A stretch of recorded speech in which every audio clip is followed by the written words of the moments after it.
어느 작고 평화로운 마을에 민준이라는 소년이 살고 있었다. 민준은 항상 활발하고 호기심이 많은 아이였다. 여름방학이 시작될 무렵 친구들과 함께 마을 외곽에 위치한 오래된 폐가를 탐험하기로 했다.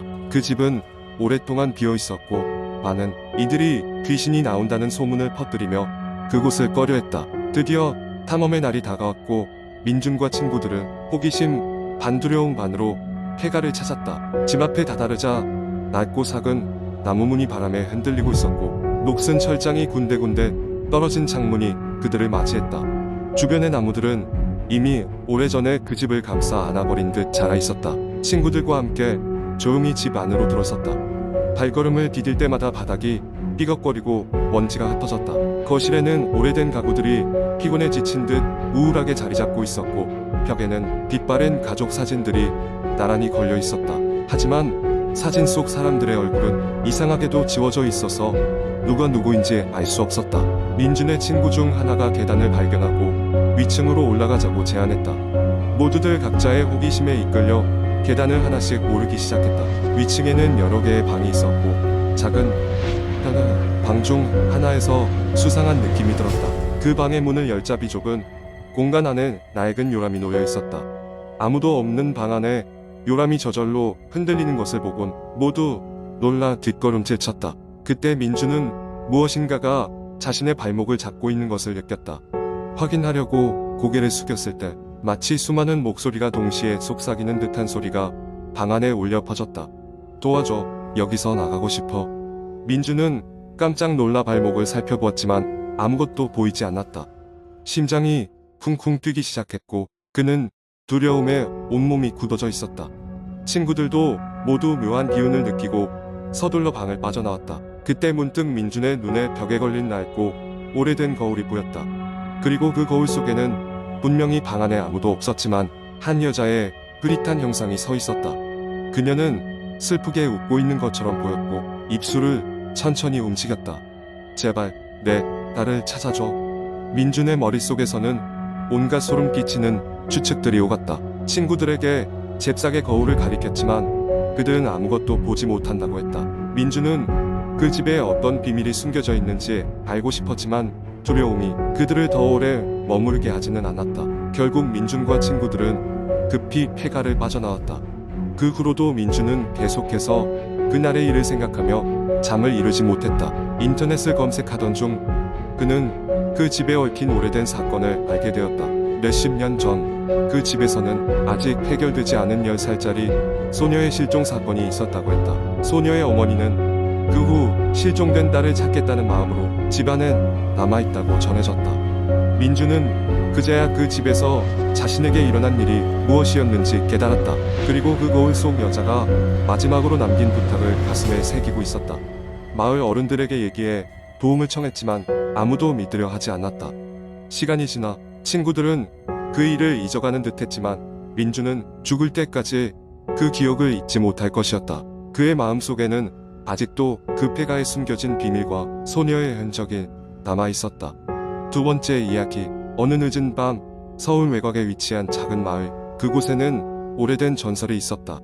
마을 입구에 서 있는 큰 은행나무가 바로 그 전설의 중심이었다. 사람들은 오래전부터 그 나무가 영혼을 가둬놓는 나무라고 믿었다. 그 나무 근처에서 이상한 일이 발생한다는 소문이 돌곤 했다. 특히 늦은 밤에 나무 근처를 지나는 사람들은 불가사의한 현상을 목격한다고 했다. 그날도 예외는 없었다. 평소와 다름없이 늦은 시간까지 학교 도서관에서 공부하던 대학생 민수는 막차를 겨우 타고 집으로 돌아가고 있었다. 버스에서 내린 그는 집까지 걸어가야 했고 그 길에는 그 전설의 은행나무가 있었다. 평소에는 전설이나 귀신 이야기를 그저 웃어 넘기곤 했지만 그날따라 이상하게도 그 얘기가 머릿속에서 떠나질 않았다. 마을에 도착해 시계를 보니 이미 자정을 막 넘긴 시각이었다. 촉박한 마음에 바삐 걷기 시작한 민수는 나무 근처를 되도록 빨리 지나치려 했다. 하지만 은행나무에 가까워질수록 묘한 기운이 느껴졌다. 바람 한 점 없는 날씨였는데도 나무 주변의 공기가 무겁고 심장이 이상하게 빨리 뛰었다. 그때였다. 등 뒤에서 누군가의 낮은 속삭임이 들려왔다. 돌아보지 마. 순간 온몸에 털이 곤두섰다. 귀신을 믿지 않던 민수였지만 그 소리는 정말 분명했다. 심호흡을 하며 정신을 다잡은 그는 아무렇지 않은 듯 발걸음을 재촉했다. 그러나 그 순간 다시 그 목소리가 들렸다. 돌아보면 안 돼. 이번에는 소리가 좀 더 가까이서 들려온 듯했다. 마치 바로 뒤에 누군가 있는 것처럼 민수는 땀이 송골송골 맺히는 이마를 닦으며 긴장했다. 그는 다시 목소리를 무시하고 애써 아무 일도 없는 것처럼 걷기 시작했다. 하지만 몇 걸음을 더 뗀 순간 그 발 앞에 갑자기 뭔가 놓여있는 것이 보였다. 바로 어머니가 만들었던 민수의 낡은 스타킹. 민수는 확신했다. 이 스타킹은 어머니가 올해 초에 집을 정리하다 버린 것이었다. 그의 심장은 이제 너무 빨라져서 가슴이 터질 것만 같았다. 그리고 그 순간 주변의 공기가 차갑게 변하며 등 뒤에서 어떤 존재가 그의 어깨를 잡는 느낌이 들었다. 돌아보지 마. 이번에는 더욱 선명하고 가까운 속삭임. 민수는 본능적으로 뒤를 돌아보고 싶었지만 무언가가 그를 강하게 잡아당기며 막고 있었다.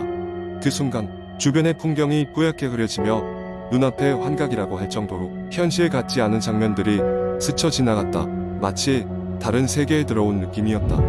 민수는 극도의 두려움 속에서도 정신을 차리고 빠르게 나무로부터 멀어지기 시작했다. 발걸음을 내디딜 때마다 다리에는 힘이 들어가지 않는 것이 아니라 오히려 더욱 굳어지는 느낌이었다. 겨우 집에 도착한 그는 약해진 다리로 집 문을 열자마자 방으로 달려들어가 침대에 몸을 던졌다. 다음날 아침 그는 다시 그 밤의 일이 전부 꿈이었기를 바랐지만 그의 방바닥에는 자신이 봤던 그 낡은 스타킹이 놓여 있었다. 혼란스러운 마음에 그 조각을 분명히 확인했을 때 그는 자신이 어제 겪은 것이 절대 꿈이 아니었음을 깨달았다. 그 후 며칠간 민수는 불안한 마음으로 지냈다. 그러다 다시는 그 나무 근처를 가지 않기로 결심했다. 하지만 매년 그 은행나무 아래에 자신이 두고 간 스타킹이 바람에 날리는 소리를 들을 때마다 그는 그날 밤에 소름 끼치는 경험을 떠올리게 되었다. 그 소리마저도 그를 부르는 속삭임처럼 들렸기 때문이다. 이후로도 그 마을의 전설은 계속되었고 나중에 민수의 이야기가 인터넷 커뮤니티에 퍼지면서 많은 이들이 그 나무에 대한 두려움과 호기심을 품게 되었다. 몇몇 용감한 사람들은 그 나무를 직접 보겠다고 결심했지만 나무 근처에서 일어나는 이상한 일들과 목격담은 끊이지 않았다. 그때부터 그 나무는 불가사의한 전설의 중심에 서게 되었다. 세 번째 이야기. 서울의 한 복잡한 도시 지역에 위치한 오래된 아파트에서 모든 이야기가 시작됩니다. 이 아파트는 70년대 초반에 지어진 건물로 최근 몇 년 동안 아무도 살지 않아 유령 건물처럼 변해갔습니다. 계속된 세월의 흔적으로 인해 건물 외벽은 군데군데 페인트가 벗겨졌고 곳곳에는 갈라진 틈과 이끼가 자리를 잡고 있어 음산한 분위기를 자아냈습니다. 주인공 혜진은 최근 이 아파트에 입주하게 되었습니다. 혜진은 도심에서 직장까지의 거리와 비교적 저렴한 월세 때문에 이곳을 선택했지만 아파트에 처음 발을 들여놓은 순간부터 알 수 없는 서늘함을 느꼈습니다. 이사 첫날 저녁 그녀는 작은 온풍기를 켜두고 짐을 정리하고 있었는데 갑작스럽게 전기가 나가며 방은 칠흑 같은 어둠에 휩싸였습니다. 긍정적인 마음가짐으로 그녀는 역사 깊은 건물이라 전기 시스템이 오래되었겠거니 하는 생각을 하며 핸드폰 손전등을 켜고 전기 차단기를 확인하기 위해 문을 나섰습니다. 복도에 나오니 혜진은 이상하게도 모든 세대의 문이 닫혀 있음을 깨달았습니다. 층의 모든 세대가 비어 있는 것일까요? 아니면 문 너머 누군가가 그녀를 지켜보고 있는 것일까요? 복도 끝에 있는 전기실로 걸어가면서 혜진은 머리카락이 서늘해지는 것을 느꼈습니다. 그 순간 문득 뒤에서 누군가의 낮은 속삭임 같은 소리가 들려왔습니다. 그녀는 순간 멈춰 서서 뒤를 돌아보았지만 복도는 여전히 깊고 어두운 채로 조용하기만 했습니다. 전기실에서 차단기를 올리려는 순간 그녀는 어두운 한쪽 구석에서 흐릿한 그림자가 자신을 향해 서 있는 것을 발견했습니다. 눈 깜짝할 사이에 그림자는 사라졌고 혜진은 심장이 벌렁거리는 가운데 서둘러 전원을 복구했습니다. 집으로 돌아오는 동안 그녀의 발소리는 복도의 정적 속에서 더 크게 울려 퍼졌습니다. 며칠 후 늦은 밤 혜진은 자려고 누웠지만 자꾸만 어딘가 이상한 기분이 들었습니다. 밤 공기가 지나치게 차가워진 탓인지 이불 속에서도 추위가 느껴졌습니다. 그녀는 침대 옆에 있는 작은 창문을 통해 바깥을 내다봤습니다. 그런데 그 순간 아파트 반대편 창문에서도 누군가 자신을 바라보고 있음을 느꼈습니다. 검은 실루엣이 보였다가 사라졌고 그녀는 소름이 끼쳤습니다. 다음 날 아침 궁금증을 참지 못한 혜진은 아파트 관리사무소에 들러 반대편 유리창에 대해 물었습니다. 하지만 놀랍게도 그 건물은 몇 년 전 화재로 인해 폐쇄되었고 중요한 구조 손상이 있어 아무도 접근할 수 없는 상태라는 것이었습니다. 그렇다면 그 실루엣은 과연 무엇이었을까요? 혜진은 어두워지는 정신적 고의에 갇히고 있다고 느끼기 시작했습니다. 그녀는 매일 밤 같은 시간에 같은 꿈을 꿨습니다. 그 꿈에서 그녀는 복도 끝 어딘가로 자신을 부르는 소리를 들었고 그녀가 따라갈수록 소리는 점점 선명해졌습니다.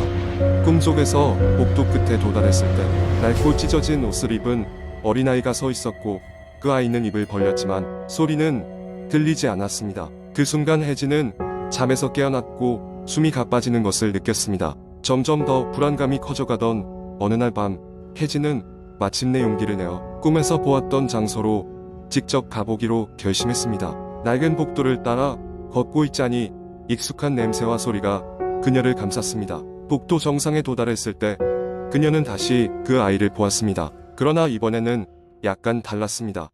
아이는 아주 또렷하게 도와줘라는 말을 하고 있었고 혜진은 자신도 모르게 그쪽으로 걸음을 옮겼습니다.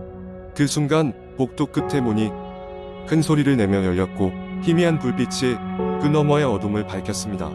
혜진은 조심스럽게 그 문으로 다가가 안을 들여다보았습니다. 그곳에는 흐릿한 채로 먼지가 가득 찬 방이었으며 벽에는 오래된 사진들이 붙어 있었습니다. 사진 속 얼굴들은 모두 표정이 없고 무표정한 시선을 들이고 있었습니다. 갑자기 뭔가 그녀의 손을 끌어당기는 것을 느꼈고 뒤를 돌아보니 그 유령 같은 아이가 이제 꽤 가까워져 있었습니다. 혜진은 비명을 지르며 뒤로 물러섰고 아이는 공중으로 허공으로 사라졌습니다.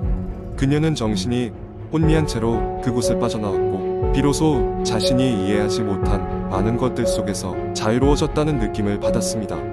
이 사건 이후로 혜진은 그 아파트를 떠나 다시는 돌아오지 않았습니다. 하지만 그 낯선 아이의 모습과 도와달라는 소리는 그녀의 기억 속에 영원히 새겨졌고 그녀는 그 아이가 결국 무엇을 원했는지를 결코 알 수 없었습니다. 그리고 이 이야기는 여전히 수많은 인터넷 커뮤니티에서 회자되고 있으며 간밤의 악몽이 되어 다시 떠오르곤 합니다.